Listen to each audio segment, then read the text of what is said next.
Hi friends, അങ്ങനെ ആദ്യമായിട്ട് നമ്മുടെ ചാനലിൽ ഒരു മൂവി റിവ്യൂ ചെയ്യാൻ പോവാണ്. ഇതൊരു മൂവി റിവ്യൂ എന്നൊക്കെ പറയാൻ പറ്റുമെന്ന് എനിക്കറിയില്ല. ഞാൻ ആദ്യമായിട്ടാണ് ഈ സംഭവം ചെയ്യുന്നത്. മൂവിയെ കുറിച്ച് എനിക്ക് വലിയ നോളജ് കാര്യങ്ങളോ ഒന്നുമില്ല. ഒരു ഓഡിയൻസിൻ്റെ ഇടയിൽ പെട്ടൊരു വ്യക്തി എന്നുള്ള നിലയ്ക്ക് വ്യക്തിപരമായിട്ടുള്ള എൻ്റെ അഭിപ്രായം പറയാൻ വേണ്ടിയിട്ട് മാത്രമാണ് ഈ വീഡിയോ ചെയ്യുന്നത്. മാത്രമല്ല ഇതൊരു ലേറ്റ് റിവ്യൂ കൂടെയാണ്.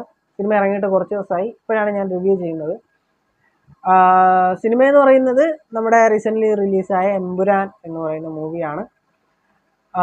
മോഹൻലാലാണ് ഇതിൻ്റെ ഹീറോ. പൃഥ്വിരാജ് സുകുമാരനാണ് സംവിധാനം ചെയ്തിരിക്കുന്നത്. അതുപോലെ തന്നെ മുരളി ഗോപിയാണ് ഇതിൻ്റെ സ്ക്രിപ്റ്റ് വർക്ക് ചെയ്തിരിക്കുന്നത്.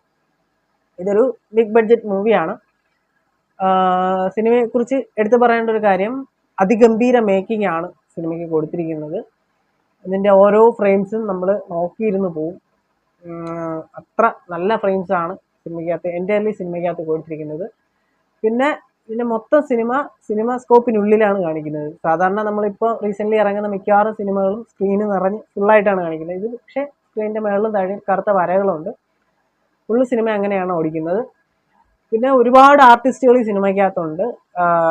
ഇന്ത്യയിൽ നിന്നുള്ള ഒരുപാട് ആർട്ടിസ്റ്റുകളുണ്ട്. അതുപോലെ തന്നെ പുറത്തുനിന്ന് കൊണ്ടുവന്ന ഒരുപാട് ആർട്ടിസ്റ്റുകളുണ്ട്. എല്ലാവരും അവരവരുടെ ഭാഗങ്ങൾ വളരെ ഭംഗിയായിട്ട് തന്നെ ചെയ്യുന്നുണ്ട്. പിന്നെ ഈ സിനിമ തുടക്കം കാണുമ്പോൾ നമുക്ക് ഒരു ഒരു ഇന്ത്യൻ സിനിമ കണ്ട പോലെ നമുക്ക് തോന്നത്തില്ല. ഒരു ഇംഗ്ലീഷ് സിനിമ കണ്ടതുപോലത്തെ ഒരു ഫീലാണ് എനിക്കുണ്ടായത്. അത് വളരെ നന്നായിട്ട് തന്നെ അത് മേക്ക് ചെയ്ത് വെച്ചിട്ടുണ്ട്. ഒരു മിലിറ്ററി ഓപ്പറേഷനും കാര്യങ്ങളൊക്കെയാണ് ഇതിൻ്റെ അകത്ത് കാണിക്കുന്നത്. അതിനുശേഷം ഇതിൻ്റെ ടൈറ്റിൽ കാണിക്കുന്നുണ്ട്. ടൈറ്റിലൊക്കെ വളരെ ഭംഗിയായിട്ട് തന്നെ എടുത്തു വെച്ചിട്ടുണ്ട്. അതൊക്കെ നമ്മൾ മസ്റ്റ് വാച്ച് ഇൻ തിയേറ്റർ എന്നേ ഞാൻ പറയും. തിയേറ്ററിൽ പോയി തന്നെ കാണണം. അതിനുശേഷം പിന്നെ നോർത്ത് ഇന്ത്യയിൽ നടക്കുന്ന ഒരു കലാപവും കാര്യങ്ങളൊക്കെയാണ് കാണിക്കുന്നത്. അതിലാണ് നമ്മുടെ മെയിൻ വില്ലൻ്റെ എൻട്രിയൊക്കെ വരുന്നത്. പുള്ളിയൊക്കെ നല്ല ഭംഗിയായിട്ട്, പുള്ളിയുടെ എൻട്രിയൊക്കെ നല്ല അടിപൊളിയായിട്ട് തന്നെ എടുത്തു വെച്ചിട്ടുണ്ട്. അതൊക്കെ തിയേറ്ററിൽ തന്നെ ഇരുന്ന് കാണണം. അതുപോലെ ആ ഒരു കലാപത്തിൻ്റെ ഇടയ്ക്ക് എല്ലാം നഷ്ടപ്പെട്ടു പോകുന്നൊരു പയ്യനെയും കാണിക്കുന്നുണ്ട്. ഇതൊക്കെ സിനിമയുടെ പ്രധാനപ്പെട്ട ഭാഗങ്ങളിൽ പെട്ട ഒന്നാണ്. അതിനുശേഷം പിന്നെ കാണിക്കുന്നത് നമ്മുടെ കേരളമാണ്. കേരള രാഷ്ട്രീയവും കാര്യങ്ങളൊക്കെയാണ് കാണിക്കുന്നത്. കേരളത്തിലെ വിവിധമായിട്ടുള്ള പാർട്ടികളെയൊക്കെ ഇതിൻ്റെ അകത്ത് കാണിക്കുന്നുണ്ട്. അവരെയൊക്കെ ഒരു കളിയാക്കിക്കൊണ്ട് എല്ലാവർക്കും ഒരു ഇന്ന പാർട്ടിക്കെന്നില്ല, എല്ലാ പാർട്ടിക്കും അവരവരെ ഓരോ രീതിയിൽ തന്നെ ഇതിൻ്റെ അകത്ത് കളിയാക്കിയും അല്ലാതെയൊക്കെ കാണിക്കുന്നുണ്ട്. പിന്നെ നമ്മുടെ ജതിൻ രാംദാസ്, അതായത് ടൊവിനോ തോമസിനെ കാണിക്കുന്നുണ്ട്. അതുപോലെ തന്നെ നമ്മുടെ മഞ്ജു വാര്യരെ കാണിക്കുന്നുണ്ട്. ഫസ്റ്റിലുള്ള കുറേ ക്യാരക്ടേഴ്സ് ഇതിൻ്റെ അകത്ത് വന്നു പോകുന്നുണ്ട്. പിന്നെ നമ്മുടെ ഗോവർദ്ധൻ, അതായത് ഇന്ദ്രജിത്തിൻ്റെ ക്യാരക്ടറാണ് ഗോവർദ്ധൻ. പുള്ളിയെ കാണിക്കുന്നുണ്ട്. പുള്ളി ഒരു പോലീസ് ഓഫീസറുമായിട്ട് സംസാരിക്കുന്നത് കാണിക്കുന്നുണ്ട്. അതും ഒരു പുതിയൊരു ക്യാരക്ടർ ഇതിൻ്റെ അകത്ത് ഇൻട്രൊഡ്യൂസ് ചെയ്തതാണ്. ഒരു കാർത്തിക് എന്ന് പറയുന്ന ക്യാരക്ടർ, അത് ഒരു അത്യാവശ്യം ഇമ്പോർട്ടൻ്റ് ആയിട്ടുള്ളൊരു ക്യാരക്ടർ തന്നെയാണ്. പിന്നെ ഒരു 1 മണിക്കൂറൊക്കെ ആകുമ്പോഴാണ് നമ്മുടെ മോഹൻലാലിൻ്റെ എൻട്രി വരുന്നത്. എൻട്രിയൊക്കെ വളരെ ഗംഭീരമായിട്ടാണ് എടുത്തു വെച്ചിരിക്കുന്നത്. കാരണം എന്ന് വെച്ച് കഴിഞ്ഞാൽ 2 ഹെലികോപ്റ്റർ ഉണ്ട്, ഒരു വലിയൊരു ബ്ലാസ്റ്റ് ഒക്കെ അതിൻ്റെ അകത്ത് കാണിക്കുന്നുണ്ട്. പുള്ളിയുടെ എൻട്രിയൊക്കെ നല്ല രസമായിട്ട് തന്നെ പോർട്രേറ്റ് ചെയ്ത് വെച്ചിട്ടുണ്ട്. അതിലൊന്നും ഒരു കുറ്റവും പറയാനില്ല. അതിനുശേഷം പിന്നെ എന്താ പറയാൻ, ഒരു സ്ലോ പേസിലാണ് സിനിമ പോകുന്നത്. ഒരു ഇഴച്ചിൽ എനിക്ക് ഫീൽ ചെയ്തിട്ടുണ്ട് ഫസ്റ്റ് ഹാഫ് ഫുള്ളും. പിന്നെ നമ്മുടെ ആൻ്റണി പെരുമ്പാവൂർ ഈ സിനിമയ്ക്കകത്ത് അഭിനയിച്ചിട്ടുണ്ട്. പുള്ളിയുടെ അഭിനയം തീരെ മോശം എന്നൊന്നും പറയാൻ പറ്റത്തില്ല. ഇമ്പ്രൂവ് വരുന്നുണ്ട്. പുള്ളി ഒരു പ്രൊഡ്യൂസറാണ്, പുള്ളി ഒരു ആക്ടർ അല്ല. അപ്പോൾ നമ്മൾ ആ ഒരു കാര്യം പരിഗണിക്കണം. എന്തായാലും പുള്ളിയുടെ എഫേർട്ടിനെ നമ്മൾ മാനിക്കണമല്ലോ.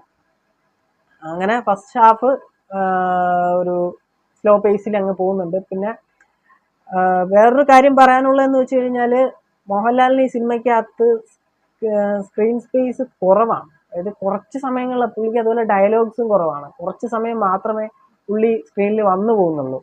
അതുപോലെ തന്നെ കുറച്ച് ഡയലോഗ്സേ ഉള്ളൂ. പിന്നെ ഈ തുടക്കത്തിലുള്ള ആ ഒരു ഇൻട്രോ ഒക്കെ കഴിഞ്ഞ് കഴിഞ്ഞാൽ പിന്നെ പുള്ളിയെ കാണിക്കുന്നത് എനിക്കത്ര രസമായിട്ട് തോന്നിയില്ല. തുടക്കത്തിലുള്ള ഒരു പഞ്ച് ഫീലൊന്നും പിന്നീട് വന്ന പുള്ളിയുടെ സീൻസിലൊന്നും കാണുന്നില്ല. അതിനുശേഷം പിന്നെ ഇൻ്റർവെല്ലിന് ശേഷം വീണ്ടും സെക്കൻഡ് ഹാഫ് തുടങ്ങി. സെക്കൻഡ് ഹാഫിൽ പിന്നെ പുള്ളിയുടെ ഒരു ട്രാൻസ്ഫോർമേഷൻ വരുന്നുണ്ട്. അതായത് ഇബ്രാഹിം ഖുറേഷിന്ന് മാറി നേരെ സ്റ്റീഫനിലേക്ക് ഒരു ട്രാൻസ്ഫോർമേഷൻ കാണിക്കുന്നുണ്ട്. അതൊക്കെ വളരെ ഗംഭീരമായിട്ട് തന്നെ കാണിക്കുന്നുണ്ട്. ആ ഒരു കാട്ടിലുള്ള ഫൈറ്റ് സീനൊക്കെ നമ്മുടെ ഫസ്റ്റ് പാർട്ടിൽ ഒരു കടവുള്ള പോലെ പാട്ട് ഒക്കെ വെച്ചിട്ട് ആ ഒരു പാട്ടിനെ ഒരു മോഡിഫൈ ചെയ്ത് പുതിയ രീതിയിലാക്കി ഇതിൻ്റെ അകത്ത് കാണിക്കുന്നുണ്ട്. ആ ഒരു ഫൈറ്റിനെ കിടപിടിക്കുന്ന രീതിയിൽ കുറച്ച് മാറ്റങ്ങളൊക്കെ വരുത്തി ചെയ്യുന്നുണ്ട്. ആ വാട എന്നൊക്കെ പറയുന്ന സീന് അതൊക്കെ വളരെ നല്ലതായിട്ട് തന്നെ പോയിട്ടുണ്ട്. എനിക്ക് തോന്നുന്നു ഒരുപക്ഷെ ഈ സിനിമയ്ക്കകത്തുള്ള ഏറ്റവും നല്ല ഫൈറ്റ് സീക്വൻസ് എന്ന് പറയുന്നത് ഇതാണ്. എൻ്റെ ഒരു പേഴ്സണൽ അഭിപ്രായം കേട്ടോ. അതായത് ഈ അബ്രഹാം ഖുറേഷി എന്ന് പറയുന്ന ഒരു ക്യാരക്ടറിനെക്കാളും മോഹൻലാൽ ഈ സിനിമയ്ക്കകത്ത് ചെയ്തതിൽ സ്റ്റീഫൻ ആണ് കുറച്ചും കൂടെ നല്ലതായിട്ട് എനിക്ക് പേഴ്സണലി ഫീൽ ചെയ്തത്. പിന്നെ ഒരു ചെറിയൊരു ഇത് പോരായ്മ തോന്നിയത് ഈ അബ്രഹാം ഖുറേഷിന്ന് നേരെ സ്റ്റീഫനിലേക്ക് മാറുമ്പോഴും ആ പുള്ളിയുടെ ആ ഒരു താടിയുടെ ഒരു നരയൊക്കെ ഉണ്ടല്ലോ, അത് ഇതിൻ്റെ അകത്ത് വീണ്ടും കാണിക്കുന്നത്. അതൊക്കെ ഒന്ന് ഒഴിവാക്കാമെന്ന് എനിക്ക് തോന്നി. പിന്നെ ഈ നമ്മുടെ ടൊവിനോ തോമസ് ഒരു വില്ലന്റെ ഒരു പരിവേഷമാണ് ഈ സിനിമയ്ക്കകത്ത് കൊടുത്തിരിക്കുന്നത്. അതായത് ടൊവിനോ കുറച്ച് വില്ലനിസം ഒക്കെ സിനിമയ്ക്കകത്ത് കാണിക്കുന്നുണ്ട്. പിന്നെ പൃഥ്വിരാജിനെ സെക്കൻഡ് ഹാഫിലാണ് കാണിക്കുന്നത്. പൃഥ്വിരാജിന്റെ ഇൻട്രോ ഒക്കെ നല്ല ഭംഗിയായിട്ട് തന്നെ ചെയ്തു വെച്ചിട്ടുണ്ട്. പൃഥ്വിരാജിനും സ്ക്രീൻ ടൈം കുറവാണ്, അതുപോലെ തന്നെ ഡയലോഗ്സ് കുറവാണ്. പിന്നെ ലാസ്റ്റ് ഒരു പൃഥ്വിരാജും മോഹൻലാലും തമ്മിലുള്ളൊരു കോമ്പിനേഷൻ ഫൈറ്റ്സ് ഒക്കെ കാണിക്കുന്നുണ്ട്. എനിക്ക് തോന്നുന്നു അതൊക്കെ അങ്ങോട്ട് ഒഴിവാക്കായിരുന്നു. അവിടെയൊക്കെ എത്തിയപ്പോൾ എനിക്ക് ഇച്ചിരി ബോറടിക്കാൻ തുടങ്ങി. എന്താ പറയാൻ, നമ്മൾ ഫസ്റ്റ് സിനിമയിൽ കാണുന്ന ലൂസിഫറിലുള്ള പോലെ ചില ഓർത്ത് വെക്കേണ്ട കുറച്ച് സീക്വൻസ് ഒക്കെ ഉണ്ട്, ഓർത്ത് വെക്കുന്ന കുറച്ച് സീക്വൻസ് ഒക്കെ ഉണ്ടല്ലോ. അതായത് നമ്മൾ ഇപ്പം വാടാന്നൊക്കെ പറയുന്ന സീന്, പിന്നെ അതുപോലെ തന്നെ എൻ്റെ പിള്ളേരെ തൊടുന്നോടാന്നൊക്കെ പറഞ്ഞ് പോലീസുകാരനെ ചവിട്ടുന്ന സീന്, അതൊക്കെയെന്ന് വെച്ച് കഴിഞ്ഞാൽ നമ്മൾ എന്നും ഓർത്ത് വെക്കുന്ന ഒരു സീനായിരുന്നു. അതുപോലത്തെ ഒരു സാധനമൊന്നും ഇതിൻ്റെ അകത്തുനിന്ന് എനിക്ക് കിട്ടിയില്ല. എനിക്ക് ഫസ്റ്റ് ലൂസിഫർ തന്നെ എനിക്ക് അത്ര ഭയങ്കരമായിട്ട് ഇഷ്ടപ്പെട്ടൊരു സിനിമയൊന്നും അല്ല. എന്നാലും അത് വെച്ച് നോക്കുകയാണെങ്കിൽ അതും ഇതും തമ്മിൽ കമ്പയർ ചെയ്യുമ്പോൾ ഈ സിനിമ അത്രത്തോളം എത്തിയിട്ടുണ്ടെന്ന് എനിക്ക് തോന്നിയിട്ടില്ല.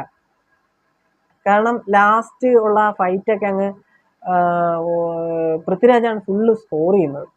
അപ്പം നമുക്ക് തോന്നിപ്പോവും പൃഥ്വിരാജാണോ മോഹൻലാലാണോ ഇതിൻ്റെ അകത്തുള്ള ഹീറോ എന്ന് നമുക്ക് തോന്നിപ്പോവും ലാസ്റ്റുള്ള ഫൈറ്റൊക്കെ കണ്ടു കഴിഞ്ഞാൽ. അപ്പോൾ അതൊക്കെ ഒഴിവാക്കാമെന്ന് എനിക്ക് തോന്നി. പിന്നെ ബാക്ക്ഗ്രൗണ്ട് സ്കോറൊക്കെ കുറച്ചും കൂടെ ഒന്ന് ഇമ്പ്രൂവ് ചെയ്യാമെന്ന് തോന്നി. എന്നാലും തീരെ മോശമല്ല, അത്യാവശ്യം നല്ല രീതിയിൽ തന്നെ പോകുന്നുണ്ട്. പക്ഷേ ലൂസിഫറിനോളം ഇപ്പം ഈ സിനിമ കണ്ടിട്ട് ലൂസിഫർ കണ്ടപ്പോൾ എനിക്ക് ലൂസിഫറാണ് കുറച്ചും കൂടെ നല്ല സിനിമയെന്ന് എനിക്ക് തോന്നി. കാരണം ആ ഒരു ഗ്രാഫിനോളം ഇത് എത്തിയിട്ടില്ല. ലൂസിഫർ ഇവിടെയാണ് നിൽക്കുന്നതെങ്കിൽ ഈ സിനിമ ഇവിടെയാണ് നിൽക്കുന്നത്. പക്ഷേ മേക്കിങ്ങിൻ്റെ കാര്യത്തിൽ കുറച്ചും കൂടെ നല്ലത് ഈ സിനിമയാണ്. അതിൻ്റെ കാര്യത്തിൽ കുറച്ചും കൂടെ പൊക്കത്തിൽ നിൽക്കുന്നത് ഈ സിനിമയാണ്. അതുപോലെ തന്നെ ഫിനാൻഷ്യലി ഇപ്പം കുറച്ചും കൂടെ പൈസ ഉണ്ടാക്കിയിരിക്കുന്നത് ഈ സിനിമയായിരിക്കും. അത് മാത്രമല്ല ഇപ്പോൾ ഒരുപാട് വിവാദങ്ങളിലൊക്കെ ഈ സിനിമയൊന്ന് പെട്ടിട്ടുണ്ട്. അതൊക്കെ ഈ സിനിമയുടെ മാർക്കറ്റിംഗ് ആണോ എന്നൊന്നും എനിക്ക് അറിയില്ല. എൻ്റെ കുറച്ച് അസംഷൻസ് മാത്രമാണ്. ഈ സിനിമയുടെ ലാസ്റ്റ് ഒരു ചൈനീസ് വില്ലനെയൊക്കെ കാണിക്കുന്നുണ്ട്. ഒരു പുതിയ വില്ലനെയൊക്കെ ഇൻട്രൊഡ്യൂസ് ചെയ്തുകൊണ്ടാണ് സിനിമ അവസാനിക്കുന്നത്. നമ്മുടെ അടുത്ത ഭാഗത്തിൻ്റെയൊക്കെ ഒരു ഹിൻ്റൊക്കെ കൊടുത്താണ് സിനിമ അവസാനിക്കുന്നത്. അതൊക്കെ നല്ല അതിഗംഭീരമായിട്ട് തന്നെ സിനിമ ചെയ്തിട്ടുമുണ്ട്. പിന്നെ ഈ സിനിമ മൊത്തത്തിൽ കണ്ടതിൽ എനിക്ക് പേഴ്സണലി തോന്നിയത് ലൂസിഫറുള്ള ഈ സിനിമ വന്നിട്ടില്ല. ലൂസിഫർ ഉണ്ടാക്കിയൊരോളം ഈ സിനിമ ഉണ്ടാക്കിയതായിട്ട് എനിക്ക് തോന്നുന്നില്ല. അത് എനിക്ക് പേഴ്സണലി എൻ്റെ ഒരു അഭിപ്രായമാണ് ഞാൻ പറഞ്ഞത്. ലൂസിഫർ ഇവിടെയും ഈ സിനിമ ഇവിടെയെന്നേ ഞാൻ പറയത്തുള്ളൂ. ലൂസിഫറിൽ നമുക്ക് ഒരുപാട് ഓർത്തിരിക്കാൻ പറ്റിയ കുറച്ച് സീൻസ് ഉണ്ട്. ആ പോലീസുകാരനെ ചവിട്ടുന്നതും നമ്മുടെ കടവുള്ള പോലെ പാട്ടിലുള്ള ഫൈറ്റ് സീനും ഒക്കെ നമുക്ക് അത് എന്നും ഓർത്തിരിക്കാൻ പറ്റിയ കുറേ സീൻസ് അതിൻ്റെ അകത്തുണ്ട്. മറ്റേ ജതിൻ രാംദാസിൻ്റെ ആ ഒരു സീനൊക്കെ നമുക്ക് ഫസ്റ്റിൽ ഒരുപാട് നമുക്ക് നമ്മളെ ഇൻഫ്ലുവൻസ് ചെയ്യുന്ന ഒരു സീൻസാണ്. പക്ഷെ ഇതിൻ്റെ അകത്ത് അങ്ങനെ ഓർത്ത് വയ്ക്കാൻ പറ്റിയൊരു സീൻസ് ഒന്നുമില്ല. മാത്രമല്ല ഇതിൻ്റെ അകത്ത് നമ്മുടെ ലാലേട്ടനായിരുന്നാലും പൃഥ്വിരാജനായിരുന്നാലും പലർക്കും ഇതിൻ്റെ അകത്ത് സ്ക്രീൻ സ്പേസ് കുറവാണ്. കുറച്ച് സമയത്ത് ഇവരൊക്കെ സ്ക്രീനിൽ വന്നു പോകുന്നുള്ളൂ. എന്നാലും തീരെ മോശം സിനിമയെന്നൊന്നും പറയാൻ പറ്റത്തില്ല. ആ സിനിമയ്ക്ക് ലൂസിഫറിന് അതിൻ്റേതായ ഒരു ഭംഗിയുണ്ട്, ഇതിന് ഇതിൻ്റേതായ ഒരു ഭംഗിയുണ്ട്. അത് രണ്ടും രണ്ട് ലെവലിൽ നിൽക്കുന്ന സിനിമകളാണ്. എൻ്റെ അഭിപ്രായത്തിൽ ലൂസിഫർ ഇവിടെയും എമ്പുരാൻ ഇവിടെയാണ്. പക്ഷേ ടെക്നിക്കൽ വൈസ് നോക്കുകയാണെങ്കിൽ, അതുമാത്രമല്ല ഫിനാൻഷ്യൽ വൈസ് നോക്കുകയാണെങ്കിൽ ലൂസിഫർ ഇവിടെയും എമ്പുരാൻ ഇവിടെയാണ് നിൽക്കുന്നത്. മാത്രമല്ല ഇപ്പോഴത്തെ റീസെൻ്റ്ലി ഉണ്ടായ കുറച്ച് വിവാദങ്ങളും കാര്യങ്ങളൊക്കെ സിനിമയുടെ കളക്ഷനെ ഒരുപാടധികം ഇൻഫ്ലുവൻസ് ചെയ്തിട്ടുണ്ട്. തുടക്കത്തിൽ ഈ സിനിമ ഇറങ്ങിയ സമയത്ത് നെഗറ്റീവ് റിവ്യൂസ് ഒക്കെ വന്നിട്ടുണ്ട്. അതുപോലെ തന്നെ പോസിറ്റീവായിട്ടും വന്നിട്ടുണ്ട്. പിന്നെ ആളുകൾക്കൊരു സ്വഭാവം ഉണ്ടല്ലോ, എന്തെങ്കിലും ഒരു നെഗറ്റീവ് കണ്ടു കഴിഞ്ഞാൽ അതിനെതിരെ പ്രതികരിക്കുക എന്നുള്ളത്. അപ്പം അങ്ങനെയൊക്കെ സിനിമയുടെ കളക്ഷൻ ഒരുപാട് കൂടിയിട്ടുണ്ട്. പിന്നെ ഇപ്പോൾ കുറച്ച് കട്ടും കാര്യങ്ങളും ഒക്കെ സിനിമയ്ക്ക് കൊണ്ടുവരുന്നെന്ന് പറയുന്നുണ്ട്. അതൊക്കെ സിനിമയുടെ മാർക്കറ്റിംഗ് ആണോ എന്താണെന്നൊന്നും എനിക്കറിയില്ല. എന്തായിരുന്നാലും ഈ കട്ട് ചെയ്ത് കഴിഞ്ഞാൽ ഈ സിനിമയുടെ ഉള്ള ഭംഗിയും കൂടെ പോകുമെന്ന് എനിക്ക് പറയാനുള്ളൂ. ഇത് മെയിനായിട്ട് ഈ തുടക്കത്തിലുള്ള ആ ഒരു കലാപവും കാര്യങ്ങളൊക്കെയാണ് ഈ പല ആൾക്കാരെയും ചൊടിപ്പിക്കാനുള്ള കാരണം. അപ്പം അതൊക്കെ കട്ട് ചെയ്ത് കഴിഞ്ഞാൽ സിനിമയുടെ പ്രധാനപ്പെട്ട കുറേ ഭാഗങ്ങൾ കട്ട് ചെയ്ത് മാറ്റുകയാണ്. പിന്നെ ഈ സിനിമയ്ക്ക് ഒരു ജീവനില്ലാത്ത പോലെ എനിക്ക് പേഴ്സണലി അങ്ങനെയാണ് തോന്നുന്നത്. എന്തായാലും ലക്ഷക്കണക്കിന് ആൾക്കാർ ഈ സിനിമ ഇപ്പോൾ ഇതോടകം കണ്ടു കഴിഞ്ഞു. അപ്പോൾ ഇതൊക്കെയാണ് എനിക്ക് എമ്പുരാനെ കുറിച്ച് പറയാനുള്ളത്. അപ്പോൾ എന്തായാലും മറ്റൊരു അവസരത്തിൽ വീണ്ടും കാണാം. ബൈ.